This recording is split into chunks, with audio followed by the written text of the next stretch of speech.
जय जगन्नाथ दर्शक बंधु आमर यूट्यूब चैनल ओडिया ज्ञान सागर रे आपण मानंकु स्वागत। प्रिय दर्शक बंधु आजिर एही कार्यक्रम रे आमे आलोचना करिबा जे कन्या राशि व्यक्ति मानंकर जीवन और जीवनी किपरि होइथाय। प्रिय दर्शक बंधु कन्या राशि व्यक्ति माने भावुक होइथान्ति एवं एमाने अन्यर भावना को मध्य सम्मान करिथान्ति। एहा मध्य एमाने आशा रखिथान्ति जे लोक माने एमानंकर भावना को आदर और सम्मान करंतु। कन्या राशि अधिपति ग्रह हेउछन्ति बुध ग्रह। बुध ग्रहंकर कृपा द्वारा एमानंकर विद्या बुद्धि धन व्यवसाय रे उन्नति बा वृद्धि घटिथाय।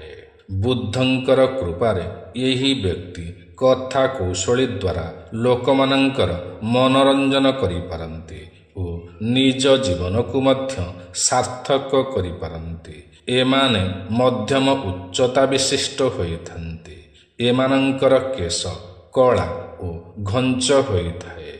एमानंकर एहा विशेष गुण हेउछि कि एमाने जेउठी भी रुहंती बड़ उल्लासर सहकारे रहिथान्ति। एमाने एमिति कथा कुहंती कि लोक माने एमानंकर कथा सुनिबा पई लालायित हुअन्ति। एमानंकर कथा कहिबार शैली एते सुंदर होइथाय कि एहा द्वारा कौनसी भी बिगड़ी जाइथिबा कार्य को निजर कथा शैली द्वारा बिगड़ी जाइथिबा कार्य को सुधारी पारंती बा पूर्ण करि पारंती। एथिपई एमानंकर अधिक मित्र होइथान्ति किंतु लोक माने एमानंकर बंधुतार खरापे फायदा उठाई थान्ति बा निजर कार्य हासिल करिथान्ति। कन्या राशि व्यक्ति माने विचार विमर्श एपरि करिथान्ति कि सामना वाला जेते भी हतोत्साह होइथान्तु ना कहीं से एमानंकर विचार विमर्श द्वारा आनंदित होइथान्ति शांति अनुभव करिथान्ति। कन्या राशि व्यक्ति माने काव्य रचना गल्प कहानी कविता आदि क्षेत्र में बहुत अग्रीण होइथान्ति। एमानंकर नाकटी सुआ नाक परि होइथाए। एमाने कौनसी भी परिस्थिति रे निजकु खापे खुआई चली पारंती। एमाने निजर कार्य किंबा निज घरर कार्य निजे करिबाकु पसंद करिथान्ति। एमाने अन्य उपरे निर्भरशील रहिबाकु पसंद करंती नाही। एमाने स्पष्टवादी होइथान्ति निर्भीक होइथान्ति पाठ पढ़ारे चतुर होइथान्ति। एमाने जीवन रे संघर्ष करिथान्ति एवं संघर्ष करिबारे एमानंकु आनंद आसीथाए। एमाने काहारी भरोसा रे कौनसी भी कार्य आरंभ करंती नाही। निजर क्षमता बलरे निजर परिश्रम रे कार्य आरंभ करिथान्ति एवं शेष रे सफल मध्य होइथान्ति।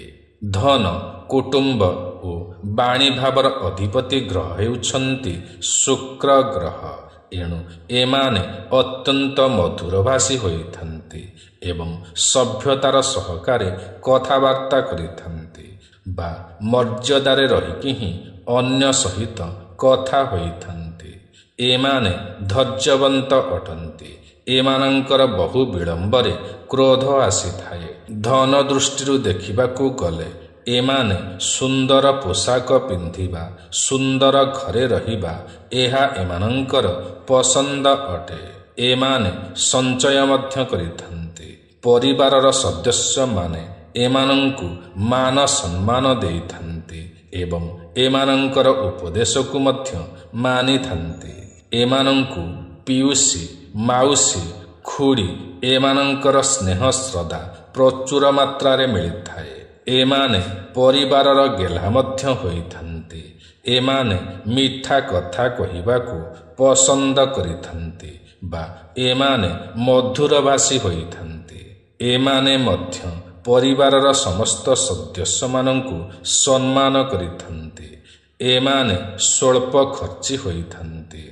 अजथा खर्च करिबाकू पसंद करंती नाही। धन को नहीं काहारी आगरे प्रदर्शन करंती नाही। ଭାଇ ଓ ପରାକ୍ରମ ଭାବର ଅଧିପତି ଗ୍ରହ ହେଉଛନ୍ତି ମଙ୍ଗଳ ଗ୍ରହ। ମଙ୍ଗଳ ଗ୍ରହ ଗ୍ରହମାନଙ୍କର ସେନାପତି ଅଟନ୍ତି। ଏଣୁ ଏମାନେ ଜୀବନରେ କାହାର ପଛରେ ରୁହନ୍ତି ନାହିଁ, ଜୀବନରେ ଆଗକୁ ବଢ଼ି ଚାଲନ୍ତି। କାର୍ଯ୍ୟକ୍ଷେତ୍ରରେ ଏମାନେ ବିଚକ୍ଷଣ ହୋଇଥାନ୍ତି ଏବଂ ମନ ଲଗାଇକି ହିଁ ନିଜର କାର୍ଯ୍ୟ କରିଥାନ୍ତି। ସଠିକ ସମୟରେ କାର୍ଯ୍ୟ ପୂରଣ କରିଥାନ୍ତି।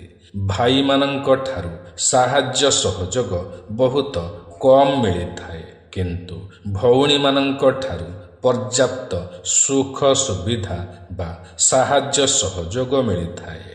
ମାତା, ମିତ୍ର ଓ ଘର ସୁଖ ଭାବର ଅଧିପତି ଗ୍ରହ ହେଉଛନ୍ତି ଦେବଗୁରୁ ବୃହସ୍ପତି।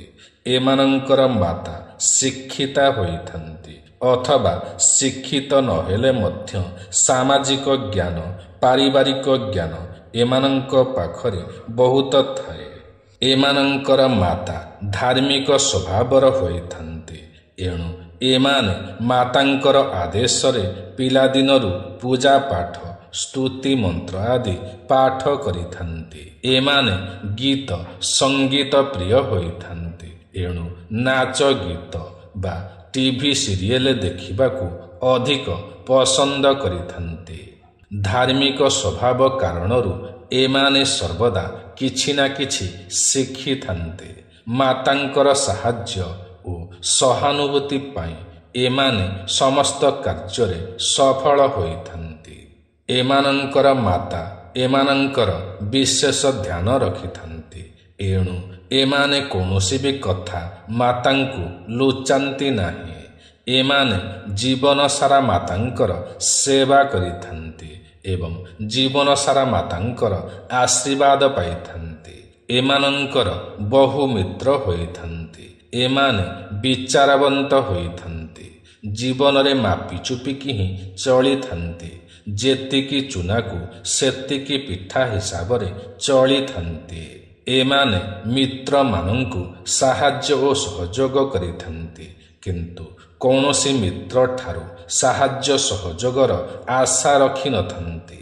ଏମାନେ ଯାନବାହନ ସୁଖ ସୁବିଧା ପାଇଥାନ୍ତି, କିନ୍ତୁ ଏମାନେ ଦ୍ରୁତ ଗତିରେ କିମ୍ବା ବିପଦଜନକ ହିସାବରେ ଯାନବାହନ ଚଳାଇବାକୁ ପସନ୍ଦ କରନ୍ତି ନାହିଁ ଏବଂ ଏମାନେ ନିଜର ବାହନର ବିଶେଷ ଧ୍ୟାନ ରଖିଥାନ୍ତି ବା ଯତ୍ନ ନେଇଥାନ୍ତି। ବିଦ୍ୟା, ବୁଦ୍ଧି ଓ ସନ୍ତାନ ଭାବର ଅଧିପତି ଗ୍ରହ ହେଉଛନ୍ତି ଶନିଦେବ। ଏଣୁ ଏମାନେ ସ୍ୱଳ୍ପ ସନ୍ତାନ ଯୁକ୍ତ ହୋଇଥାନ୍ତି। ପ୍ରାୟତଃ ପ୍ରଥମ ସନ୍ତାନ ଏମାନଙ୍କର କନ୍ୟା ହୋଇଥାଏ। ଏମାନେ ଉଚ୍ଚ ଶିକ୍ଷିତ ହୋଇଥାନ୍ତି, ଉଚ୍ଚ ପଦବୀ ପାଇଥାନ୍ତି। ଏଥିପାଇଁ ଯଥାସମ୍ଭବ ଚେଷ୍ଟା ମଧ୍ୟ କରିଥାନ୍ତି। ସମୟକୁ ଏମାନେ ଅଯଥାରେ ବିତାଇବାକୁ ଚାହାନ୍ତି ନାହିଁ। ସମୟ ଅନୁସାରେ ଏମାନେ ଭଲ ଚାକିରିଟିଏ ପାଇଥାନ୍ତି। ଚାକିରି ନ ମିଳିବା ପର୍ଯ୍ୟନ୍ତ ଏମାନେ ଖାଲିରେ ବସିବାକୁ ପସନ୍ଦ କରନ୍ତି ନାହିଁ। କୌଣସି ନା କୌଣସି ପ୍ରକାରରେ ରୋଜଗାର କରିଥାନ୍ତି।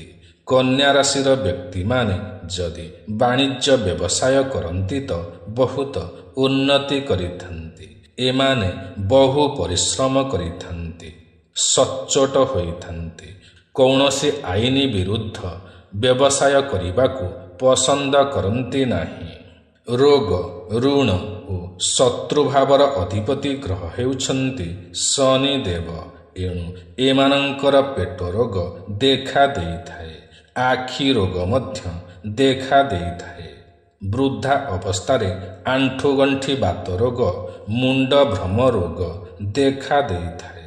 ଏମାନେ ହୃଷ୍ଟପୃଷ୍ଟ ହୋଇଥାନ୍ତି, ପରିଶ୍ରମୀ ମଧ୍ୟ ହୋଇଥାନ୍ତି। ନିଜ କାମ ନିଜେ କରିବାକୁ ପସନ୍ଦ କରିଥାନ୍ତି। ନିଜର ସ୍ୱାସ୍ଥ୍ୟ ପ୍ରତି ଧ୍ୟାନ ରଖିଥାନ୍ତି। ସାଧା ଓ ଶୁଦ୍ଧ ଭୋଜନକୁ ପସନ୍ଦ କରିଥାନ୍ତି। ଦୁଃଖୀ ଓ ଦରିଦ୍ରମାନଙ୍କୁ ସାହାଯ୍ୟ ଓ ସହଯୋଗ କରନ୍ତି। ବୈବାହିକ ସୁଖ ଓ ବ୍ୟବସାୟ ଭାବର ଅଧିପତି ଗ୍ରହ ହେଉଛନ୍ତି ଦେବଗୁରୁ ବୃହସ୍ପତି। ଏଣୁ ଏମାନଙ୍କର ପତ୍ନୀ ଶିକ୍ଷିତା ହୋଇଥାନ୍ତି, କମ କଥା କହିବାକୁ ପସନ୍ଦ କରିଥାନ୍ତି। ସୁନ୍ଦର ହୋଇଥାନ୍ତି। ହୃଷ୍ଟପୃଷ୍ଟ ଶରୀର ହୋଇଥାଏ। ସ୍ୱାମୀ ସ୍ତ୍ରୀ ମଧ୍ୟରେ ଭଲ ସମ୍ପର୍କ ରହିଥାଏ। ଏମାନେ ପତ୍ନୀଙ୍କର ସମସ୍ତ କଥା ମାନିଥାନ୍ତି। ପତ୍ନୀ ମଧ୍ୟ ଏମାନଙ୍କୁ ସମ୍ମାନ କରନ୍ତି। ଏମାନଙ୍କର ଧ୍ୟାନ ରଖିଥାନ୍ତି। ଏମାନଙ୍କର ଭଲ ଯତ୍ନ ନେଇଥାନ୍ତି। ସନ୍ତାନ ହୋଇଗଲା ପରେ ପରିବାରର ଦାୟିତ୍ୱ ବହନ କରିଥାନ୍ତି। ସ୍ୱାମୀ ସ୍ତ୍ରୀ ମଧ୍ୟରେ କଳହ ଝଗଡ଼ା ବହୁତ କମ ଦେଖିବାକୁ ମିଳିଥାଏ। ଏମାନେ କଳହ ଝଗଡ଼ାକୁ ପସନ୍ଦ କରନ୍ତି ନାହିଁ। ଏମାନେ ଶାନ୍ତ ସ୍ୱଭାବର ହୋଇଥାନ୍ତି। ପତ୍ନୀଙ୍କର କଟୁ କଥାକୁ ହସିକି ହିଁ ଟାଳି ଦିଅନ୍ତି। କୌଣସି କଥାକୁ ମନରେ ରଖନ୍ତି ନାହିଁ। ଏଥିପାଇଁ ଏମାନଙ୍କର ଦାମ୍ପତ୍ୟ ଜୀବନ ସୁନ୍ଦର ହୋଇଥାଏ। ଏମାନଙ୍କର ସନ୍ତାନମାନେ ବିଚକ୍ଷଣ ଓ ସୁନ୍ଦର ହୋଇଥାନ୍ତି। ପାଠ ପଢ଼ାରେ ମଧ୍ୟ ଉନ୍ନତି କରିଥାନ୍ତି।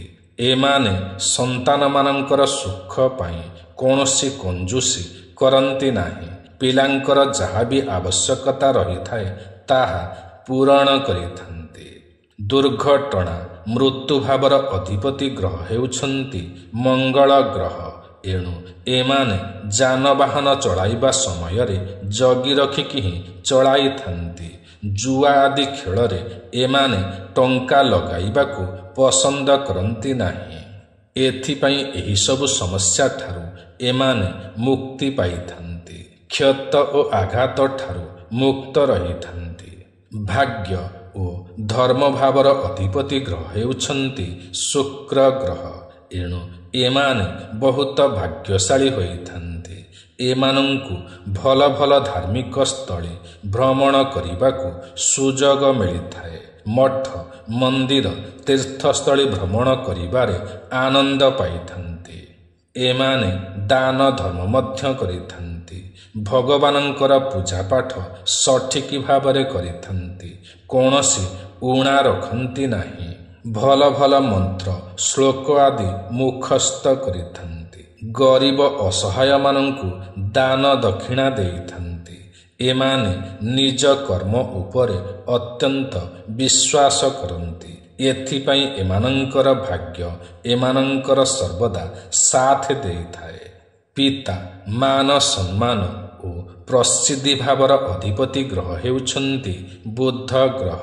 ଏଥିପାଇଁ ଯଦି କନ୍ୟା ରାଶିର ବ୍ୟକ୍ତି ଚାକିରି କରିଥାନ୍ତି ତେବେ ଏମାନେ ଘରୋଇ ଚାକିରି ବା କମ୍ପାନୀ ଚାକିରିକୁ ପସନ୍ଦ କରିଥାନ୍ତି। ବେସରକାରୀ ଚାକିରିରେ ମଧ୍ୟ ଏମାନେ ଉଚ୍ଚ ପଦ ପଦବୀ ପାଇଥାନ୍ତି। ଭଲ ସଞ୍ଚାଳନ ମଧ୍ୟ କରିଥାନ୍ତି। ସମୟ ସମୟରେ ଏମାନଙ୍କୁ ପଦ ପ୍ରତିଷ୍ଠା ବା ପ୍ରମୋସନ ମିଳିଥାଏ। ଲାଭ ଓ ବଡ଼ ଭାଇ ଭାବର ଅଧିପତି ଗ୍ରହ ହେଉଛନ୍ତି ଚନ୍ଦ୍ରଦେବ। ଏଣୁ ଏମାନଙ୍କୁ ଭାଇ ସୁଖ ମିଳିଥାଏ। ଭାତୃପ୍ରେମ ମିଳିଥାଏ। ଭାଇମାନଙ୍କୁ ଏମାନେ ସାହାଯ୍ୟ ଓ ସହଯୋଗ କରିଥାନ୍ତି। ଭାଇଙ୍କ ସହିତ ଭଲ ସମ୍ପର୍କ ବା ମଧୁର ସମ୍ପର୍କ ରହିଥାଏ। ବ୍ୟୟ ଖର୍ଚ୍ଚ ବିଦେଶ ଯାତ୍ରା ଭାବର ଅଧିପତି ଗ୍ରହ ହେଉଛନ୍ତି ସୂର୍ଯ୍ୟଦେବ। ଏଥିପାଇଁ କନ୍ୟା ରାଶିର ବ୍ୟକ୍ତିମାନେ ନିଜର ଶିକ୍ଷା ଦୀକ୍ଷା ବଳରେ ଜ୍ଞାନ ବଳରେ ଦେଶ ବିଦେଶର ଭ୍ରମଣ କରିପାରନ୍ତି। ଦୂର ଦୂରାନ୍ତରେ ଚାକିରି କରିଥାନ୍ତି ଏବଂ ସେହି ଚାକିରି କ୍ଷେତ୍ରରେ ମଧ୍ୟ ସଫଳ ହୋଇଥାନ୍ତି। ଉନ୍ନତି କରିଥାନ୍ତି। ଭ୍ରମଣରେ ଏମାନେ ଭଲ ଭଲ ଜିନିଷ କିଣିଥାନ୍ତି ଏବଂ ବୁଝି ବିଚାରିକି ହିଁ କିଣିଥାନ୍ତି। ଏମାନେ ସପରିବାରଙ୍କ ସହିତ ତୀର୍ଥ ଭ୍ରମଣ କରିବାକୁ ପସନ୍ଦ କରିଥାନ୍ତି। ଏମାନେ ପିତାମାତାଙ୍କର ବିଶେଷ ଧ୍ୟାନ ରଖିଥାନ୍ତି। ଏଥିପାଇଁ ଏମାନଙ୍କୁ ଜୀବନ ସାରା ପିତାମାତାଙ୍କର ଆଶୀର୍ବାଦ ପ୍ରାପ୍ତି ହୋଇଥାଏ। କନ୍ୟା ରାଶିର ଶୁଭବାର ହେଉଛି ବୁଧବାର। ଶୁଭ ଦେବତା ହେଉଛନ୍ତି ଶ୍ରୀ ଗଣେଶ। ଶୁଭ ରତ୍ନ ହେଉଛି ପନ୍ନା। ଶୁଭ ରଙ୍ଗ ହେଉଛି ସବୁଜ ରଙ୍ଗ। ଏଣୁ ସବୁଜ ରଙ୍ଗର ପୋଷାକ ରୁମାଲ କିମ୍ବା ସୂତା ଶରୀରରେ ଧାରଣ କଲେ ଅନେକ ଶୁଭଫଳ ପ୍ରାପ୍ତି ହୋଇଥାଏ। ଏହା ସହିତ ଛୋଟ ଛୋଟ ଶିଶୁ କନ୍ୟାଙ୍କୁ ଖାଇବାକୁ ଦେଲେ, ଦାନ ଦକ୍ଷିଣା ଦେଲେ ଜୀବନରେ ବହୁତ ଉନ୍ନତି ହୋଇଥାଏ। ତେବେ ପ୍ରିୟ ଦର୍ଶକ ବନ୍ଧୁ, ଆଜିର ଏହି କାର୍ଯ୍ୟକ୍ରମଟି ଆପଣଙ୍କୁ କିପରି ଲାଗିଲା ନିଶ୍ଚୟ କମେଣ୍ଟ କରି ଜଣାଇବେ। ଯଦି ଆଜିର ଏହି କାର୍ଯ୍ୟକ୍ରମଟି ଆପଣଙ୍କୁ ପସନ୍ଦ ଆସିଥାଏ ତେବେ ଗୋଟିଏ ଲାଇକ୍ ନିଶ୍ଚୟ କରିବେ। ଯଦି ଆପଣ ଆମର ଏହି ୟୁଟ୍ୟୁବ୍ ଚ୍ୟାନେଲ ଓଡ଼ିଆ ଜ୍ଞାନସାଗରରେ ନୂଆ ଅଟନ୍ତି ଓ ଆମର ଏହି ୟୁଟ୍ୟୁବ୍ ଚ୍ୟାନେଲ ଓଡ଼ିଆ ଜ୍ଞାନସାଗରକୁ ଏଯାଏଁ ସବସ୍କ୍ରାଇବ୍ କରିନାହାନ୍ତି ତ ତୁରନ୍ତ ସବସ୍କ୍ରାଇବ୍ କରିନିଅନ୍ତୁ, କାରଣ ଆମର ଏହି ୟୁଟ୍ୟୁବ୍ ଚ୍ୟାନେଲ ଓଡ଼ିଆ ଜ୍ଞାନସାଗରରେ ଏହିପରି ଅନେକ ଭଲ ଭଲ ଭିଡ଼ିଓମାନ ସର୍ବଦା ଅପଲୋଡ଼ କରାଯାଇଥାଏ, ଯାହାକି ଆପଣଙ୍କର ଜ୍ଞାନର ସୀମାକୁ ବଢ଼ାଇଥାଏ। ତେବେ ପ୍ରିୟ ଦର୍ଶକ ବନ୍ଧୁ, ଆଜି ପାଇଁ ଏତିକି। ପୁଣି ଦେଖା ହେବ ଆସନ୍ତା ନୂଆ ଏକ କାର୍ଯ୍ୟକ୍ରମରେ। ସେ ପର୍ଯ୍ୟନ୍ତ ଆମକୁ ବିଦାୟ ଦିଅନ୍ତୁ। ଜୟ ଜଗନ୍ନାଥ ଦର୍ଶକ ବନ୍ଧୁ।